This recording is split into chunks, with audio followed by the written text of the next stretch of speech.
get into the contact like that and the opposition, be careful about the freeze, okay? That's when you start adding in the rules. And remember the negative language, don't do that, you can't do that, forget about that kind of language. Tell them, whatever way you can phrase it, that the kids have to have 2 hands in the hurl, and we don't want to see hand on the back because that means the opposition get a score, and we don't want to get the opposition get scores, stuff like that, alright? So that was excellent. What we're doing is we're progressing there from basic skill development right up to competitiveness. So we play our match now, our full match, alright? Anyone that does 3 roll lifts in the team gets an extra point or something like that. And you're going to have kids there saying, Coach, I got 3 roll lifts in the match. Super, that was a point for our team. So they'll do it if you emphasise it, the kids will do it. Okay? Radio.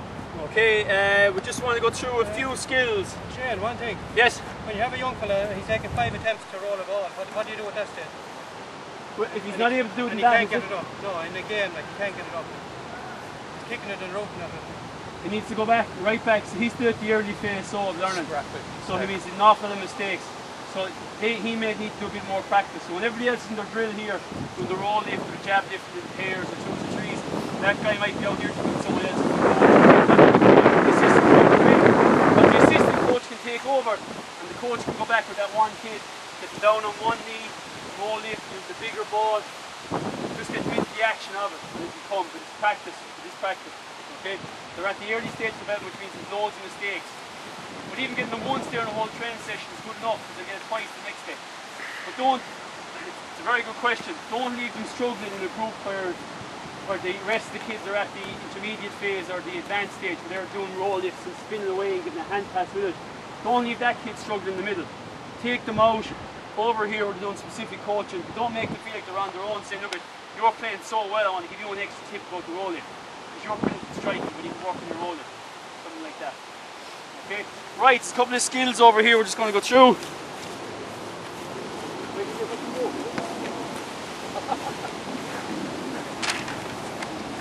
Okay, so just a crash course in all of these.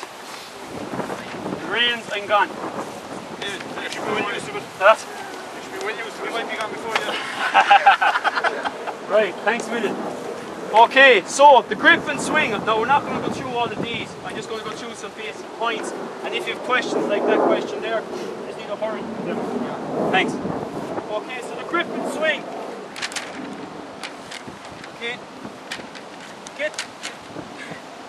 When we're doing the grip and swing, we're fine.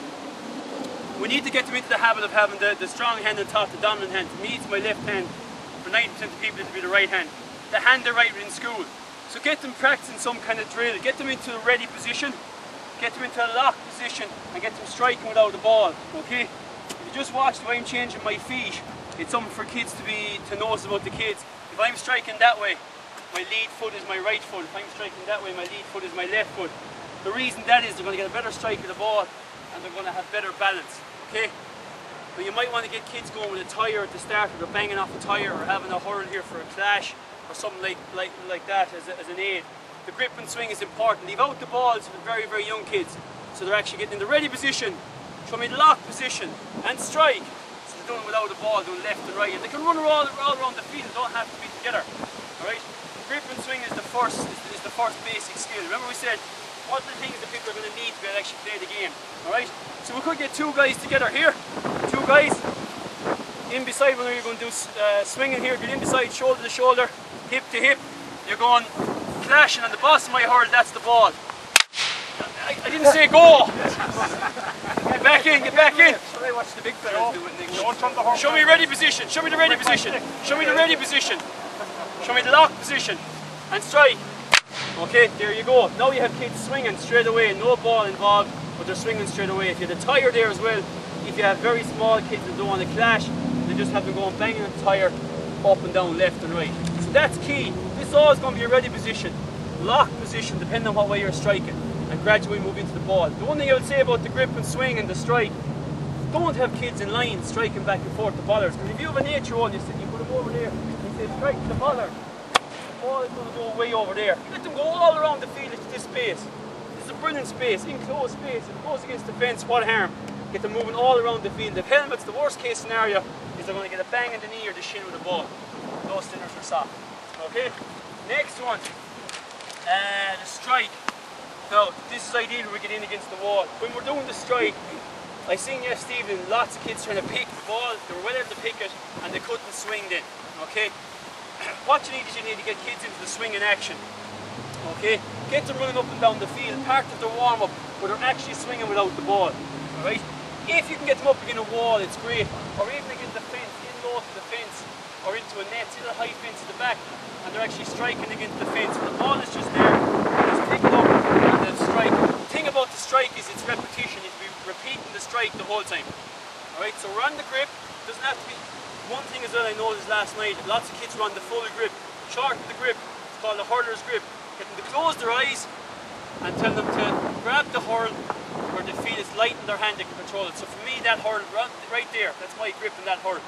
I haven't fully controlled that hurl there, it's too heavy for me. So right there, that's where my grip is. So I'm on a hurler's grip, a short grip, and it's easy for me, it's like an extension of my hand. Throwing the ball up to the shoulder, and we strike the ball on the way down, okay, and we throw up in front of our hip, okay, up the shoulder. I know that looks very simple. That's one of the harder ones to slow down because we have to go from normal speed down to slow speed. So against the wall or into a net, see these nets, we have 1, 2, 3, 4, 5 small goals. Line them up, get them in groups of 3, and just get them banging into the net, okay? Get them banging into the net. Next ball. Give it to the next guy. He's here. Banging into the net. Okay, just use the nets as a guide. Because if we're just going striking out in the field, the ball's going to go all over the place. We're not getting enough of strikes, alright? If you get up against the wall and a kid can strike it off his hand, no matter what way he can strike it, he's probably going to get between 20 and 30 strikes in a minute against the wall. If you're playing a match, a full match, right? On average you're going to get what? 10, 15 strikes out of your hand in a full match. So that's where the wall is built, or into the nets. Okay? Even into batting cages, get into the batting cage, move the baseball machine to the side, get out the hurls and balls and start banging away in the batting cages.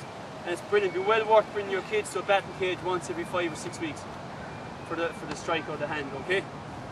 Next one, the catch. There's just a small ball there. Just on the catch, we have 3 different types of catches. We have a low catch to the ground, we have a chest catch which we cushion the ball, a soft cupped hand, and then we have the high catch. Just on the high catch, okay, we need to get the hands up.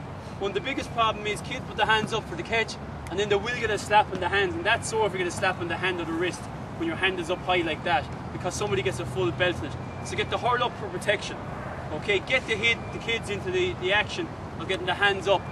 Okay, we catch the ball at the highest point and we get them to lead off their left foot and we get them to lead off their right foot and we get the hurl up, okay? Come in here beside me. Okay, pretend you're going to bat the ball behind me. Okay, we get kids doing this, just standing up. This will help them because if there's someone behind them, they know they're going to bat. So we get them, tell them to clear their airspace. No ball, okay? I'm going to catch the ball, you're going to pretend you're going to bat. I'm just going to clear my airspace up over my head. The kids are talking about 12, 13-year-olds now, okay? And they can hear the clash, the ash. They're closing their eyes to start. Now they're leaving it open because they can hear it. It's not a big deal. And then we just go, and I'm going to throw the ball up to myself. Okay, and I'm just going to try and catch it. I'm going to keep my eyes open. Gotcha! Good one. We're not even on to the bat yet, that's later on. And we gradually progress that where we're moving around the field. You're going to follow me, come on. Okay, up we go, come on, keep going. Get the high catch. Okay, round the field and we change over, away you go. Clear your airspace, come on, clear your airspace. Well done, away we go. And that's where we practice the high catch, running around, get them in opposition, in nice and close. Righty, any questions on those? Flying through them. We've done the roll lift, we've done the jab, the hook, the block and the clash. We've done the hand pass, okay? So we have everything done except the 3 tackle skills. Come in here nice and close for this. These are the ones kids have problems with because if they're done wrongly or incorrectly, this is where you can get a bang against the hand. The frontal block is a hugely important skill, and we practice this without the ball. We get kids lined up, we get them in a circle, and we get them in the ready position, okay? And then we get them to do the frontal block without any opposition. So the old traditional way was to say genuflect down, for those of you that are Catholic persuasion.